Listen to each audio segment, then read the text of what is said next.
Luminus, Etnabut Chamavardi.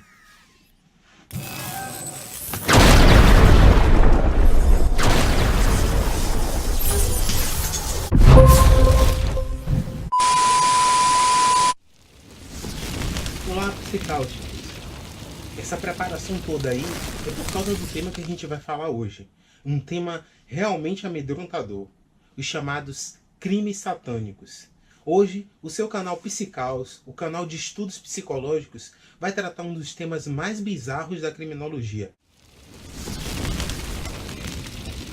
Os chamados crimes satânicos, eles são crimes que revelam obsessão focada em práticas malévolas. Elas são práticas que trazem à tona o sadismo, o masoquismo, canibalismo e está associado ao sacrifício humano e também, muitas vezes, a crimes sexuais como estupro.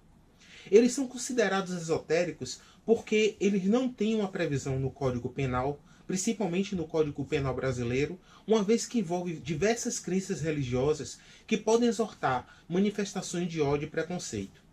Eles são erroneamente chamados de satânicos, uma vez que a palavra Satã vem do hebraico Shatain, e que significa opositor, inimigo.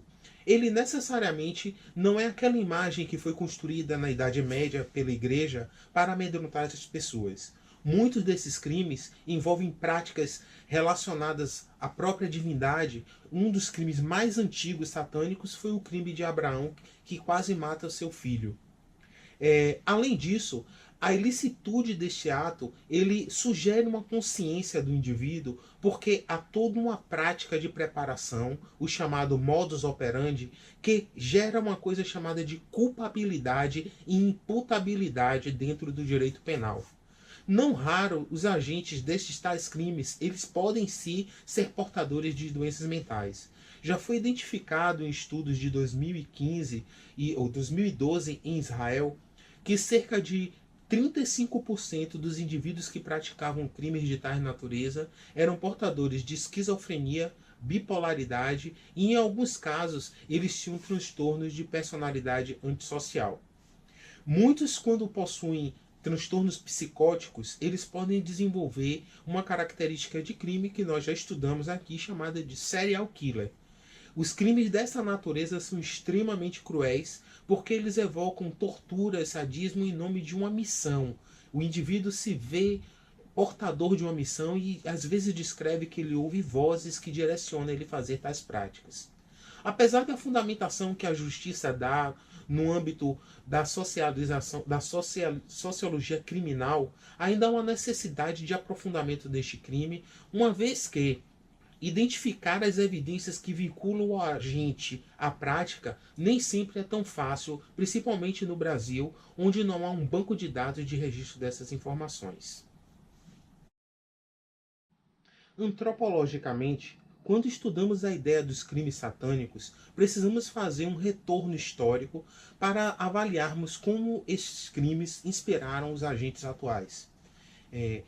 Vimos nas tradições maias, incas e astecas que a prática do crime satânico ela envolvia exatamente as ideias de sacrifício que buscavam regular as forças metafísicas para favorecer os seus agentes.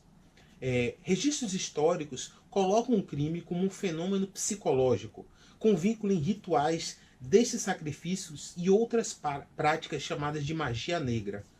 Essas práticas elas constituem liturgias ou cerimônias que são complexas, uma vez que a vida humana ou alguma forma de sacrifício seria oferecida apenas a espíritos ou a deidades e divindades que tinham não apenas cunho malévolo, mas também a divindades que para muitos são boas. Um exemplo disso é a própria ideia do deus Thor. Thor era considerado um deus que aceitava o sacrifício humano.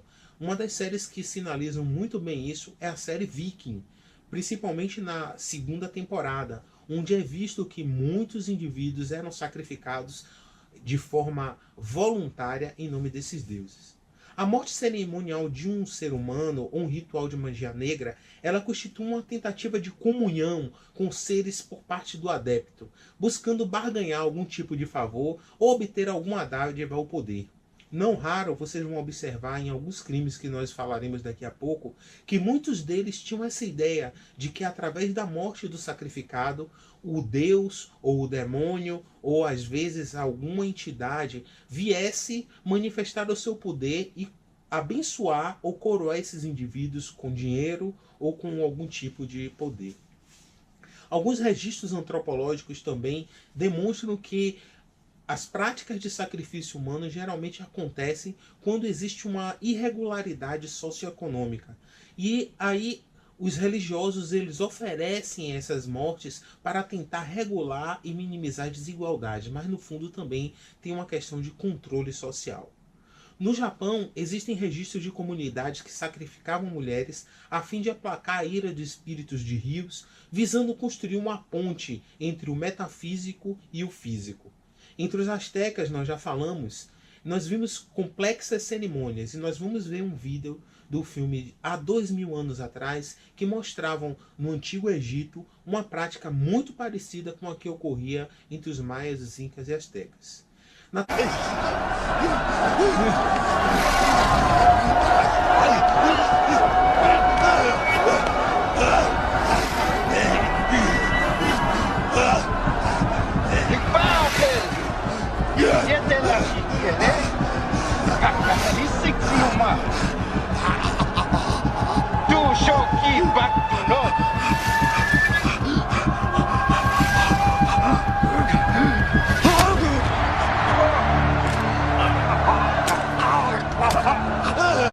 Existem alguns artigos interessantes sobre sacrifício humano que utilizaram o método bayesiano para tentar identificar em 93 culturas os registros efetivamente dessas práticas.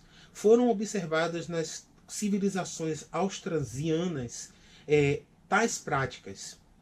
Recentemente, nós vimos aqui em Salvador um crime macabro de magia negra que foi registrado pela Rede Record e nós vamos ver um trecho desse vídeo mais adiante. Ele ocorreu na 23ª Delegacia de Lauro de Freitas, em 17 de novembro de 2008. Foi um casal que se intitulavam praticantes do espiritismo, que eles guardaram durante 4 anos. Pasmem, 4 anos, um cadáver de uma pessoa que sofria de doença mental, chamado de Maciel. Ele desapareceu, já tinha 1 ano desaparecido de casa, e ele portava uma doença mental que fazia com que ele ficasse andando como um réptil pelo chão, e devido ao fato dele andar no chão, as unhas ficavam cheias de pus. Qual foi a peculiaridade desse crime? Maciel foi morto com um golpe na cabeça. O corpo dele ficava no centro da casa, uma casa que era muito limpa, que demonstrava inclusive que uma das pessoas tinha um certo toque, um cheiro de detergente pela casa espalhado, cheio de cadeiras ao redor, e nas paredes e portas haviam inscrições. Havia o Salmo 91 e existia nas paredes a inscrição: Deus é onipresente, portanto não há lugar algum que esteja fora do alcance das bênçãos de Deus. Além disso, a casa era lotada de imagens de santos. Cadeiras ao redor do corpo eram utilizadas pelo casal para proferir rezas, e foi encontrada a alçada em perfeito estado. Agora, o que chamou a atenção foi que os vizinhos sentiam um cheiro muito forte de algo putrefato, e a ideia deles era que aquele corpo putrefato, através das orações da fé, pudesse ressuscitar em glória e Deus se manifestasse presente. Casimiro, estamos aqui na 23ª Delegacia Policial de Lauro de Freitas e logo ali atrás está o casal aí acusado do crime macabro de magia negra, onde eles ficaram durante 4 anos velando os ossos, né, de um cadáver, na tentativa, na esperança de que a carne retornasse, né, e que a pessoa voltasse à vida. Não existe defesa, não tem o que defender. Já foi dito para a delegada, já conversamos tudo com a delegada. Agora nós vamos estudar o caso de Renato Fragata, porteiro, 30 anos, acusado de estuprar 68 adolescentes entre 13 e 17 anos no ano de 2014 na cidade de Toledano. Ele atraía adolescentes dizendo que fazia parte de um grupo de rock, e aí ele identificava as mesmas e levava para um local nada agradável, um cemitério. Nesse cemitério, após ele atrair a confiança das vítimas, ele se revelava um bruxo, portador de poderes mágicos e poderes que poderiam transformar e controlar as suas vítimas. Ele atraía as meninas para o cemitério, fazia-as beber sangue de animal e começava a fazer uma série de rituais loucos e elas começavam a se envolver. Dizia depois que para elas se transformarem em bruxas, elas precisavam passar por 3 níveis. O primeiro era beber sangue. Depois, elas precisavam fazer uma prática ritualística. E na terceira, para ela obter o grau de bruxa, ela precisava matar uma pessoa. Obviamente, elas não aceitavam matar uma pessoa. E o resultado é que ele dizia: ora, se vocês não matarem alguém, vocês precisam fazer um outro ritual. E aí o ritual dele era praticar sexo com as mesmas. Ao perpetrar esse ato, ele fazia a promessa de objetos caros e sempre praticava sexo com elas, e dizendo que fazia parte do processo da sua seita, e elas despertariam nesse ápice um poder que elas não imaginavam. Essa era a verdadeira intenção do agente: realizar práticas sexuais com as mesmas. O sexo acontecia sem preservativo e elas muitas vezes ficavam assustadas com o que aconteciam. As práticas ocorriam a partir das 18 horas no cemitério e o agente tinha total consciência dos seus atos. O crime apenas foi descoberto quando uma das diretoras da escola municipal ela reparou que as alunas começavam a se vestir em estilos góticos e começava a adotar padrões de comportamentos inusitados e bizarros, fruto dessa sedução feita por este homem. As investigações demonstravam que Renato praticava esta modalidade de crime desde 2008, havendo indício de mais vítimas do que as 68. A forma que nós temos de analisar os crimes satânicos através da psicologia é entender alguns transtornos mentais associados aos seus praticantes. O primeiro deles é o transtorno parafilíaco. O transtorno parafilíaco é todo comportamento reconhecido na qual o indivíduo tem uma falta de controle dos impulsos e da capacidade de resistência aos desejos sexuais.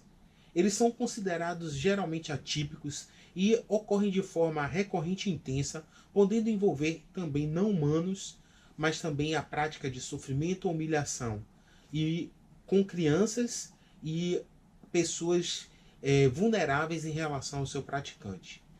Nós sabemos que o comportamento sexual ele depende do contexto histórico e cultural, e caracterizar algum padrão de comportamento como parafilíaco é preciso entender como foi a construção da subjetividade e o desenvolvimento da expressão de sexualidade do sujeito. O próximo transtorno parafílico é o sadismo sexual, que, segundo o DSM, é constituído de indivíduo que, pelo menos em 6 meses, ele sofre de excitação sexual recorrente e intensa, resultante de sofrimento físico ou psicológico a outra pessoa. Ele acaba manifestando fantasias, impulsos ou comportamentos que impõem o outro a padrões psicológicos de forma não consensualizada, causando sofrimento significativo e também prejuízo no seu funcionamento social. As fantasias, impulsos ou comportamentos, eles ocorrem em ambientes de controle do indivíduo ou mesmo pode acontecer a remissão completa. O outro transtorno parafílico é o masoquismo sexual. Indivíduos também apresentam entre 3 a 6 meses. Eles têm excitação sexual recorrente, só que no caso é o contrário do sadismo. Ele deseja ser humilhado, espancado, às vezes amarrado, sofrer qualquer tipo de sofrimento conforme manifestado em suas fantasias. E acaba desenvolvendo comportamentos que são associados a esses padrões imaginários. Então é isso, pessoal. Espero que tenham gostado. Deixem o seu like, escreva os seus comentários e inscreva-se em nosso canal. E lembre-se sempre, Psicaus é o multiverso em você. Ah, só mais uma coisa. Protectus Totalis!